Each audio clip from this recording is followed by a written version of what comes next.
The No Child Left Behind Act, which requires Title I schools to adhere to federal requirements for students, expires in July. The Fairbanks North Star Borough School District is now making preparations for the Every Student Succeeds Act, which gives more state control over student education and testing requirements. Ryan Grimes has more.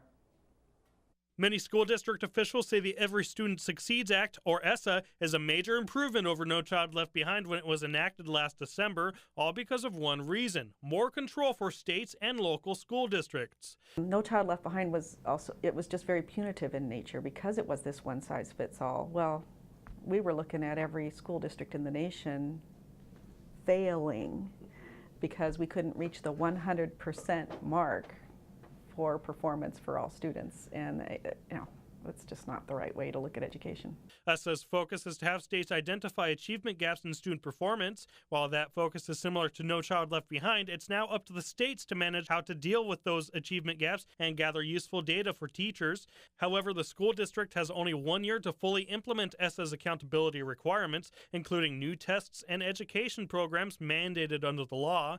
Superintendent Karen Gaborik says the school district is planning to implement its own test to students next year to help avoid last-minute complications as the state develops its new education requirements. As we are moving forward with our own assessment plan, and we are going to adopt NWEA MAP, which will provide the type of data that is more useful for teachers. And so we piloted it this year.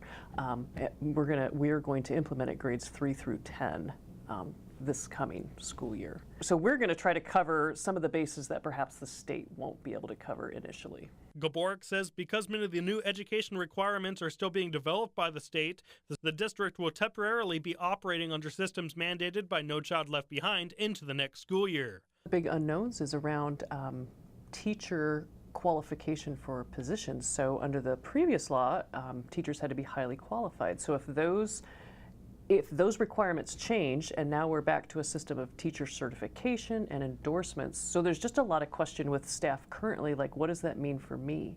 And we don't have the answers with that. This is Ryan Grimes reporting.